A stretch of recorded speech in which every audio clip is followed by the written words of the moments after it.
un véritable instrument et vase d'honneur dans les mains de Dieu, le prophète TB Joshua est utilisé par le Saint-Esprit pour emmener la puissance de délivrance de Jésus sur la scène, alors que l'homme de Dieu priait pour les personnes dans le nom de Jésus-Christ. Regardez ce qui est arrivé à cette dame. J'ai tout détruit, son éducation, sa vie. Elle ne va pas se marier, je suis la puissance de la rivière, elle va me servir. Elle ne peut rien faire sans moi. Elle a été initiée, elle doit me servir. Elle doit me servir. Elle a une malédiction dans sa maison. Elle doit m'adorer pour le restant de ses jours.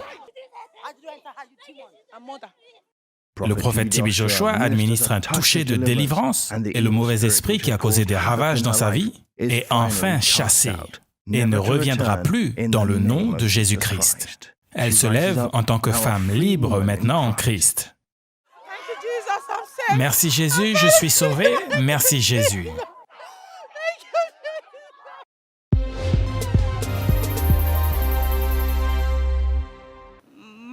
Je m'appelle Blessing, je suis de l'État d'Edo, du Nigeria. Le problème qui m'a emmené ici, à la synagogue Église de toutes les nations, était un esprit d'idole et de prostitution. Tout a commencé comme ça. Quand j'étais très jeune, je devais prendre soin de moi-même et je vendais des choses dans la rue. J'ai rencontré une dame. Elle m'a dit, mais comment tu peux souffrir comme ça? Tu es une très belle femme quand il y a un autre moyen de faire de l'argent très facilement. Et je lui ai dit, ah, ça serait bien. Je voulais même passer un examen, je ne pouvais pas le faire. Elle m'a dit, non, il y a quelque chose de très bien, il y a un moyen de le faire, viens, suis-moi. Et j'en parlais à mon ami me disait, mais comment, on est là en train de vendre et il y a un moyen de faire de l'argent, allons-y. J'avais 16 ou 17 ans. Donc, j'ai rencontré la dame et je lui ai dit, je suis prêt à y aller. Et je lui ai dit, mais qu'est-ce que je dois prendre? Elle m'a dit, non, tout ce que tu as besoin est déjà là. Juste rassure-toi d'avoir des sous pour ton transport et le reste, on va s'en occuper. Donc, dans l'après-midi, je suis allé la rencontrer car elle disait que nous sommes censés partir le lendemain matin. Lorsque nous sommes arrivés dans un endroit à Lagos où il y avait beaucoup de femmes qui portaient des jupes courtes. Ils nous ont ensuite dit de manger et d'aller prendre une douche, que nous avons fait. Et avant que nous le sachions, la dame qui nous a emmenés avait disparu et nous ne l'avons plus vue. 2 femmes sont venues, j'étais avec une des dames et mon ami était avec l'autre. Et elles nous ont donné des vêtements courts. J'ai dit que c'était des vêtements trop petits pour moi et pas à ma taille. Elle m'a dit, ah, mais ne t'inquiète pas, juste mets ces vêtements et tiens-toi près du bar. Et les hommes venaient auprès de moi et me disaient quoi faire et ils me donnaient aussi des préservatifs. Dans la soirée, j'ai fait ce qu'elle m'a demandé et un homme est venu et il a couché avec moi. J'étais si en colère et pas contente par rapport à ça.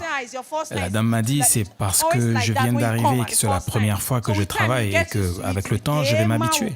Dans une journée, 3 à 4 hommes pouvaient venir, mais parce que sur mon visage, j'étais toujours en colère, il n'y avait pas beaucoup de personnes qui venaient et elle était très en colère avec moi. Par la suite, je suis devenu fatigué de ce travail et je lui ai dit que je voulais m'en aller. Elle m'a alors tout confisqué, même mon petit téléphone de la maison, au cas où on voulait prendre contact avec moi, car je n'avais dit à personne où j'étais allé. Elle m'a tout confisqué, plus d'argent pour repartir à la maison.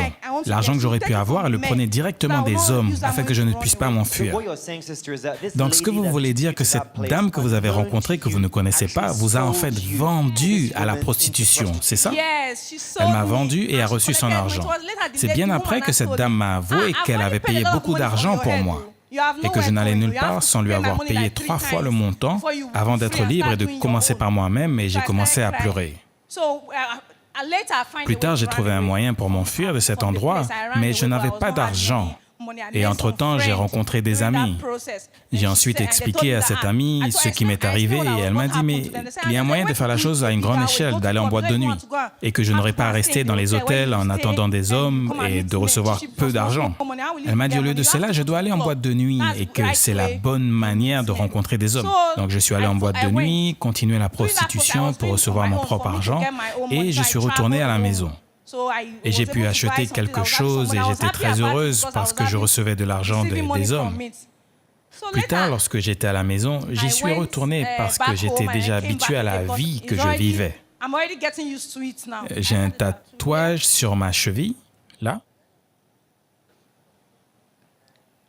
On peut voir les tatouages que notre sœur avait sur son corps, reflétant sa vie passée et la vie qu'elle menait avant sa délivrance, là où elle gagnait sa vie en se prostituant, en rencontrant des hommes, allant en boîte de nuit. Donc ça, c'est les symboles qu'elle avait sur son corps pour attirer les hommes. Mais on donne la gloire à Dieu, qu'elle est aujourd'hui délivrée complètement. On peut voir un autre tatouage là aussi. Durant cette période, j'ai rencontré un garçon qui m'a dit qu'il ne voulait plus que je continue de faire ce que je faisais.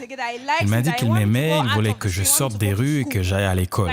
Et qu'il rechercherait un moyen aussi pour que je commence une petite affaire. Il m'a retiré de tout ça, j'ai pu passer mon examen WAEC et j'ai pu intégrer une école.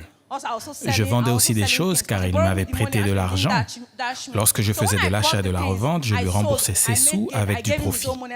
J'ai pu ensuite commencer mes propres affaires et j'ai pu prendre soin de moi-même. Après qu'il ait tout fait pour moi, il est reparti dans son pays et il n'était plus là. Mais je ne pouvais plus continuer, j'ai tout perdu, même l'argent que j'ai gagné par le passé. Je faisais face aussi à beaucoup de choses, des cauchemars, j'étais malade. Et si je me faisais un jour 50 000 naira, je devais au moins payer 45 000 naira en médicaments et il me restait 5 000. Je pouvais juste manger et me loger. Ce n'était pas facile. J'ai ensuite appelé ma famille et je les ai expliqué ce que je faisais et je les ai dit que j'ai pu sortir de cette vie de prostitution et que je voulais faire quelque chose qui avait du sens dans ma vie. Plus rien n'allait, tout s'écroulait. Ma mère est allée voir un sorcier, un herbaliste qui lui a dit que j'étais une reine et que j'étais censée servir un dieu. Et je souffrais alors dans les rues alors qu'il y avait un moyen plus facile pour que les dieux me donnent de l'argent.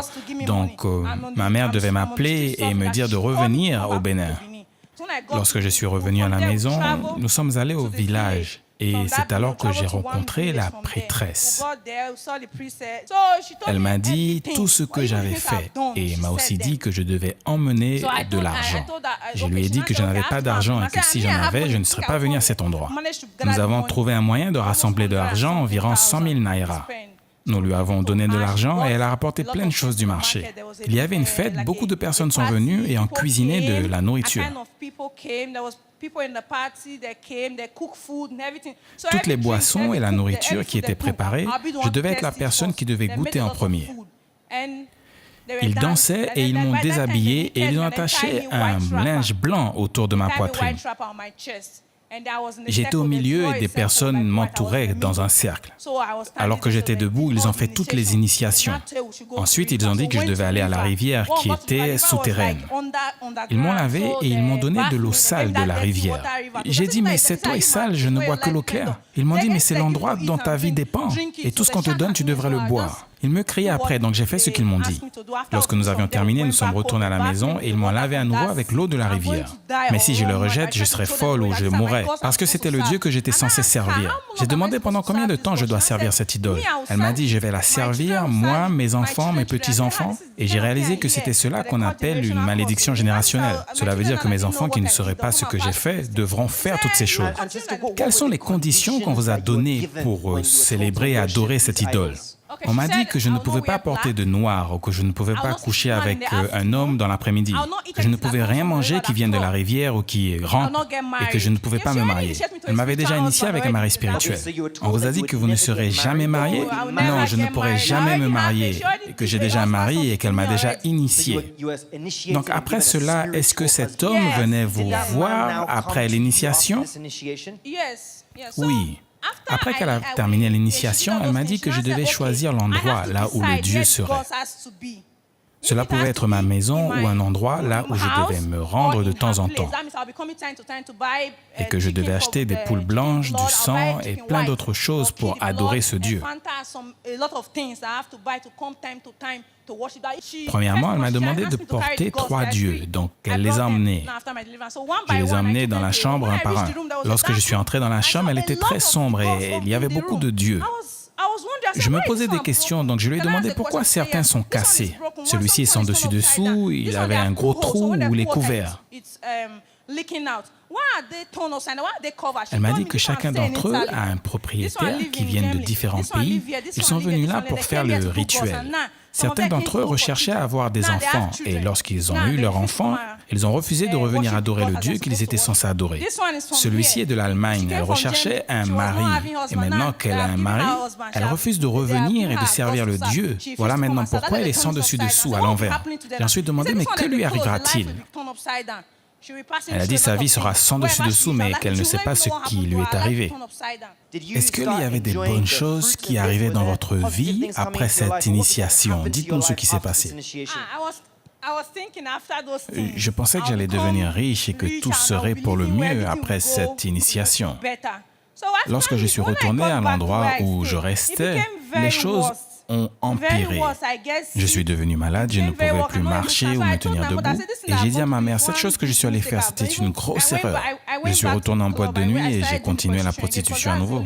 Parce que c'était la seule manière pour moi de survivre, donc je suis reparti. L'esprit me contrôlait lorsqu'il était temps pour moi de sortir la nuit. Et même si je m'assoupissais, l'esprit venait me réveiller et me dit, est-ce que tu es folle, est-ce que tu ne sais pas que tu as du travail à faire, lève-toi et vas-y. Et je me réveillais et je voyais que j'étais en retard. C'était comme un travail. L'après-midi, lorsque je voyais une dame qui était habillée avec un costume, j'avais l'habitude de me demander, pourrais-je porter un costume? Ferais-je partie de ces personnes responsables? Vais-je un jour aller au travail et revenir l'après-midi comme ils le font? Pourquoi ma propre vie est si différente? Des fois, je mettais ces photos sur les sites de rencontres, car si une personne me voyait physiquement, elle saurait ce que je faisais et n'aurait pas souhaité continuer une relation avec moi, car je voulais me marier. J'ai même oublié qu'elle m'avait dit que je ne pouvais pas me marier. Lorsque je mettais ces photos sur Internet et que je rencontrais quelqu'un en ligne, j'agissais comme quelqu'un de responsable et qui n'allait pas en boîte de nuit ou qui faisait de la prostitution, afin qu'elle puisse sortir avec moi. Finalement, j'ai rencontré 2 personnes en ligne avec qui je discutais après avoir posté ces 2 photos sur des sites de rencontres. Le mari spirituel les chassait.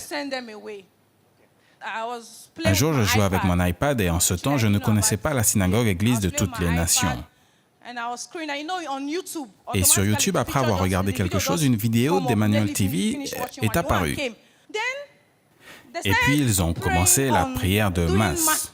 Et je me demandais comment ils pouvaient vomir alors qu'ils n'étaient pas malades. Et avant que je m'en rende compte, je vomissais du sang. J'ai dit, je ne suis pas allé à la Squan, mais juste en regardant cela sur un iPad, je vomis du sang. Et ensuite, j'ai réalisé que j'avais des maladies à l'intérieur de moi dont je ne connaissais pas. Je me suis dit, si je peux regarder sur cet iPad et vomir du sang, cela veut dire que si je viens à la Squan, je serai délivré, je serai sauvé. Applaudissons pour Jésus-Christ. Et par hasard, je l'ai vu à la télé et j'ai commencé à regarder à nouveau. Et je pouvais même bien dormir en regardant cette chaîne. Lorsque je voulais regarder, je restais près de la télé afin de pouvoir dormir. Sinon, l'esprit venait me réveiller pour me dire d'aller au travail. Quand je regardais Emmanuel TV, je plaçais ma main sur l'écran alors que l'homme de Dieu priait.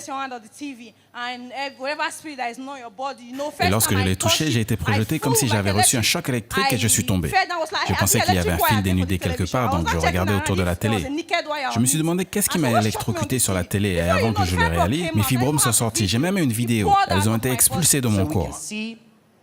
Donc on peut voir sur cet écran, voilà la vidéo des fibromes qui sont sortis de notre sœur alors qu'elle priait avec le prophète TB Joshua. Applaudissons pour Jésus-Christ.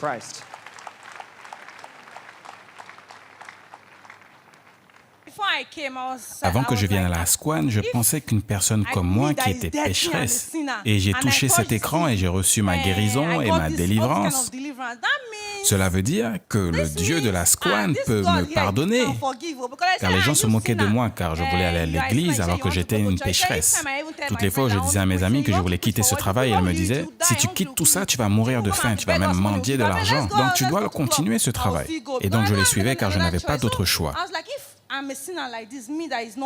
Si moi-même, en tant que pécheresse, j'ai mis ma main sur l'écran et j'ai reçu ma délivrance, cela veut dire que c'est l'endroit dont cette femme m'a parlé, là où je pourrais recevoir ma délivrance.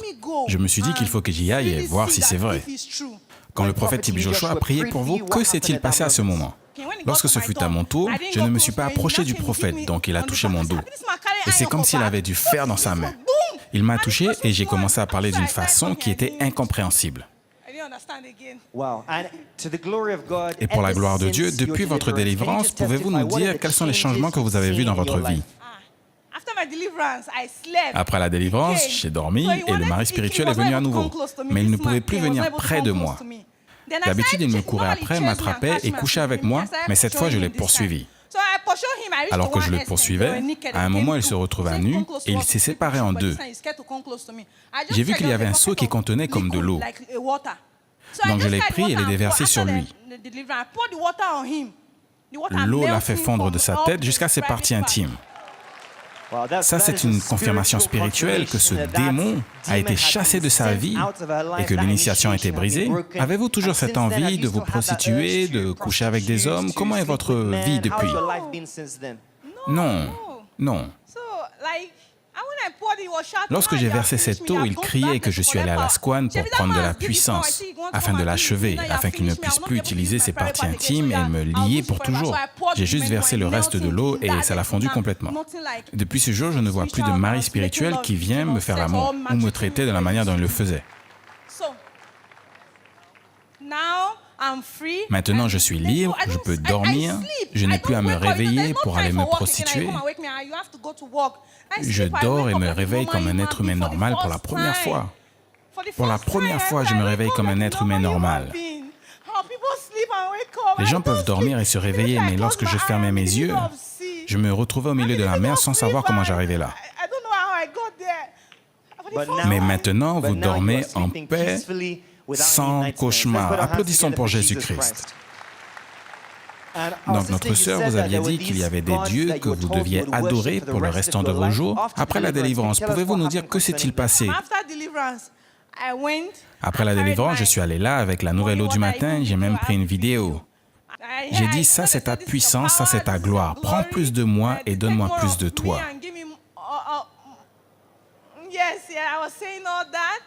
J'ai pris une vidéo et j'ai été capable de mettre les idoles dehors. Même ma mère, qui ne voulait pas que je les jette, m'a donné un sac. Je les ai mis à l'intérieur et je les ai emmenés à Lagos sans que rien ne me fasse du mal. Vous pouvez voir sur la gauche la vidéo de notre sœur lorsqu'elle est retournée à sa maison après sa délivrance.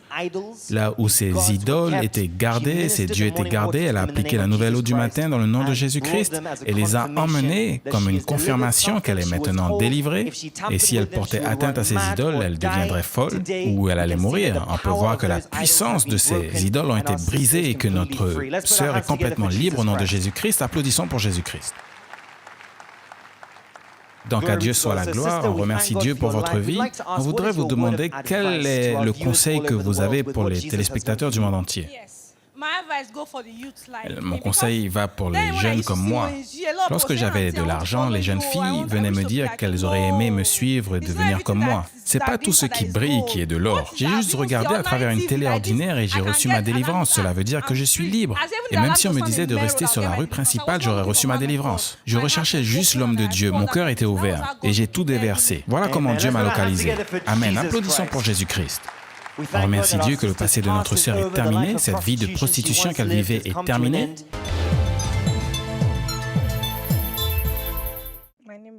Mon nom est Blessing et j'ai 28 ans. Je suis de l'État d'Edo, Nigeria.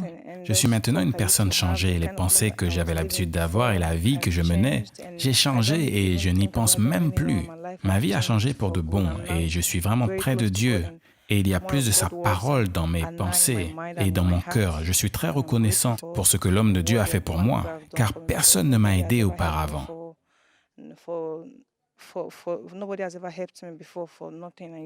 Il m'a juste aidé et Dieu l'a utilisé pour m'aider. Ma famille et même mes amis près de moi ne l'ont jamais fait. Je suis très heureuse et que Dieu puisse le bénir. Je remercie Dieu pour ce qu'il a fait pour moi. Il m'a aussi appris comment vivre une nouvelle vie et d'être une meilleure personne. Je suis en paix, j'ai la tranquillité d'esprit, la joie. J'ai une raison de sourire et d'être heureuse. Avant, lorsqu'il faisait nuit, j'avais l'habitude d'avoir peur, mais toutes ces pensées et ces peurs sont parties. Je dors et me réveille comme une personne normale. Le prophète TB Joshua et les partenaires d'Emmanuel TV se sont rassemblés pour vous soutenir, afin que vous puissiez commencer à vivre votre vie et plaire à Jésus. Et ils ont décidé de vous donner la somme de 200 000 naira. Et aussi, il vous a donné un livre qui s'appelle Le Miroir, afin que vous puissiez lire et maintenir votre délivrance dans le nom de Jésus. Je m'y attendais pas. Lorsque je suis venu ici, je ne pensais jamais recevoir une aide financière de lui. Tout ce que je voulais, c'était de retrouver ma vie, car je vivais comme un mort-vivant. Mon esprit et tout à l'intérieur de moi étaient déjà morts. Et j'avais l'intention de me suicider si les problèmes n'étaient pas résolus après ma venue ici à la Squan. Mais je remercie Dieu qu'il m'ait localisé. Que Dieu puisse le bénir, lui donner une longue vie, la prospérité et qu'il puisse bénir sa famille. Je ne m'attendais pas à tout ce qu'il a fait pour moi parce qu'il ne me connaît pas du tout. Je suis juste venu ici et il ne me connaissait pas. Il a pris soin de moi et il m'a accepté. Que Dieu le bénisse. Je ne sais pas comment le dire. Même si je continue de prier pour lui, ce n'est pas assez. Je suis si reconnaissante. Merci Seigneur. L'homme de Dieu dit, alors que vous partez, que vous faites de la parole le standard pour votre vie, le meilleur est encore à venir au nom de Jésus. Merci Jésus.